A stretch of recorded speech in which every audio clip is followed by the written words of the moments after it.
Hello दोस्तों and welcome back to Animo Cloud. And आज की वीडियो में मैं तुम लोगों को बताने वाला हूँ कि कैसे तुम लोग ब्लीच ब्रेपसोल में काफ़ी सारे स्पिरिट ऑर्ब्स फार्म कर सकते हो, वो भी कुछ हफ्तों में। वो- और ये है ब्लीच ब्रेपसोल गाइड सीरीज़ का पार्ट 2। तो ज़्यादा देर नहीं करते, शुरू करते हैं आज की वीडियो। तो मैं तुमको स्टेप बाय स्टेप बताने वाला हूँ कि तुमको क्या क्या करना चाहिए स्पिरिट ऑर्ब्स फार्म करने के लिए। तो अगर तुम एक बिगिनर हो तो सबसे पहले तुमको स्टोर में जाना है, एक्सचेंज में जाना है, एंड उसके बाद तुमको आ जाना है कैरेक्टर्स में।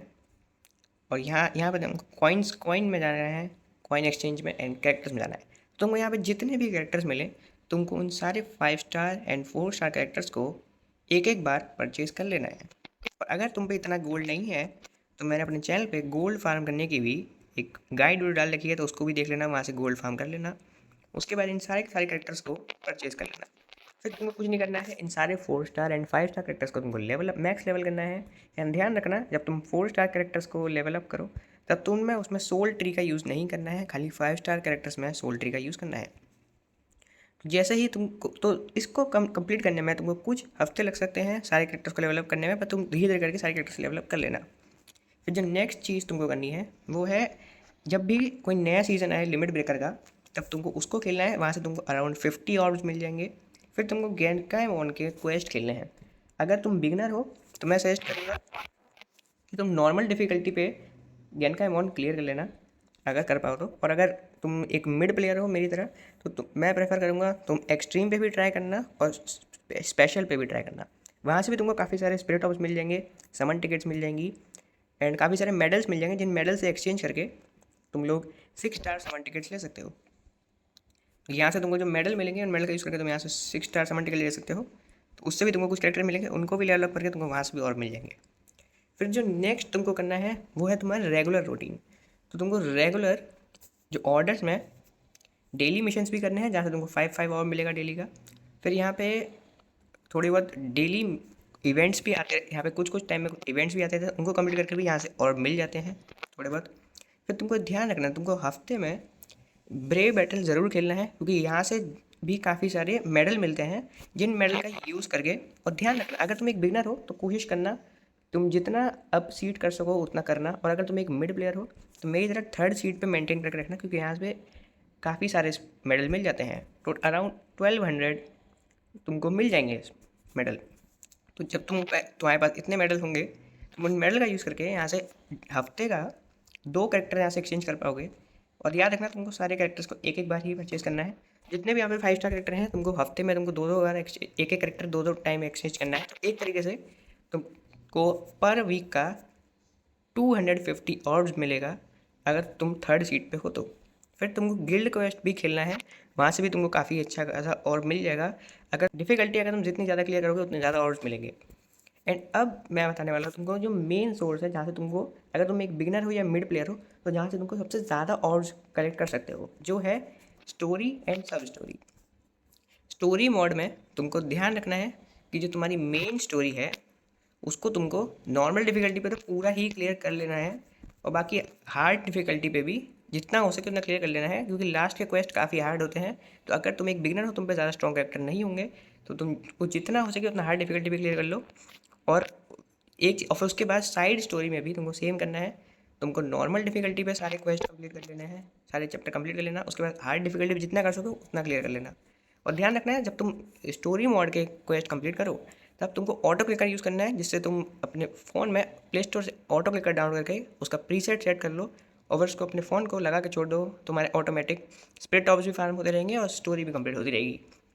फिर जब तुमको वो स्टोरी मिलेगी, जब तुम story time to time complete करते जाओगे, तो वहाँ से तुमको काफ़ी सारी तुम्हारी अचीवमेंट्स कंप्लीट होंगी। तो उन अचीवमेंट्स का यूज़ करके जो तुमको अचीवमेंट्स की मिलेंगी, तुमको उन की का यूज़ करके यहाँ से स्पिरिट ऑब्स पावर अप कर लेना है, उस and soul ticket power up कर लेनी है, and brave soul summon ticket. ये 3 चीज़ तुमको ज़रूर पावर अप करनी है, क्योंकि ये बहुत इंपॉर्टेंट है।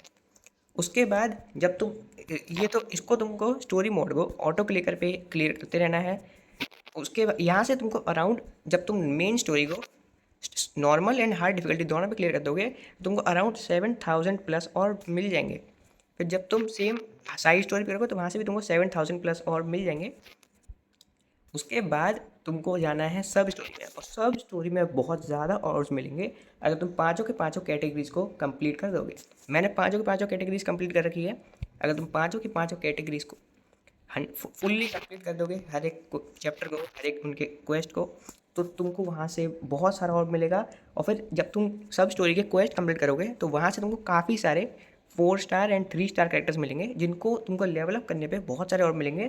तो जब तुम सारे की सारी कैटेगरीज को फुल्ली कंप्लीट कर दोगे सब स्टोरी के, तो यहाँ से तुमको 20,000 प्लस और मिल सकते हैं।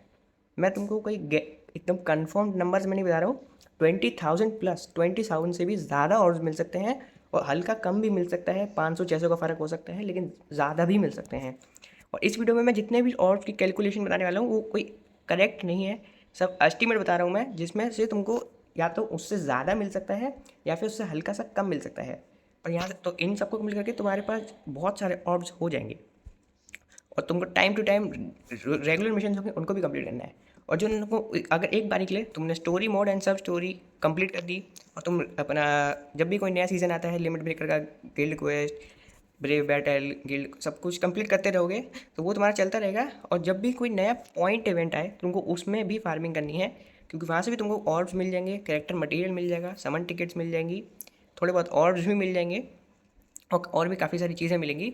और सबसे मेन चीज़ है जहाँ से तुमको मिलेंगी ब्रेव सोल टिकट्स और प्रीमियम टिकट्स। तो तुम उन ब्रेव सोल टिकट्स का यूज़ कर सकते हो, उनको समन करके काफ़ी सारे प्रीमियम कैरेक्टर्स निकालने के। जब तुम्हारे पास बहुत सारे प्रीमियम कैरेक्टर्स होंगे तो उन सबको भी तुम लेवल अप करके वहाँ से काफ़ी सारे ऑर्ब्स इकट्ठा कर सकते हो।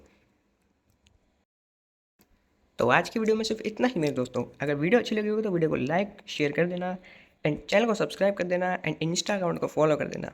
एंड वीडियो खत्म करने से पहले मैं तुमको एक इंपॉर्टेंट चीज़ बताता हूँ जो तुम्हारे काफ़ी यूज़फुल होगी, कि तुमको अपने स्पिरिट ऑर्ब्स किस बैनर पे यूज़ करने चाहिए और किस बैनर पे नहीं करने चाहिए। तो मैं तुमको सबसे पहले बता देता हूँ कि तुमको कभी भी रिटर्निंग या फिर न्यू प्रीमियम कैरेक्टर्स पे समन नहीं करना है, क्योंकि वो रिटर्निंग जितने भी बैनर आते हैं प्रीमियम कैरेक्टर्स के, प्रीमियम कैरेक्टर्स तुम्हारे ब्रेव सोल टिकट्स में निकल सकते हैं समन करने पे, तो तुम्हारे ऑर्ब्स एक तरीके से वेस्ट ही होंगे, और वो इतने स्ट्रॉन्ग भी नहीं होते हैं प्रीमियम कैरेक्टर ज़्यादातर। तो तुमको कभी भी प्रीमियम बैनर्स पे समन नहीं करना है। और लेकिन तुमको किस बैनर पे समन करना चाहिए, तो मैं तुमको टोटल 6 कैटेगरी बताऊँगा जिसके बैनर्स पे तुमको समन करना चाहिए। तो फर्स्ट कैटेगरी है returning TYBW characters, second category है new TYBW characters, third category है killer plus characters, fourth category है EX move characters, fifth category है seasonal strong characters, and last है तुम्हारे फेवरेट कैरेक्टर्स। अगर एग्जाम्पल के लिए तुम्हारा फेवरेट कैरेक्टर ब्याकुया है, तो अगर गेम के अंदर कोई बैनर आता है जिसमें कोई ब्याकुया कैरेक्टर है जो स्ट्रॉन्ग है, तो तुमको उस बैनर पे ज़रूर समन करना चाहिए, क्योंकि तुम्हारे पास तुम्हारे फेवरेट कैरेक्टर की कलेक्शन अच्छी होनी चाहिए। मैं मिलता हूँ आगे तुम लोगों से ऐसी और वीडियोज़ के साथ। Good bye.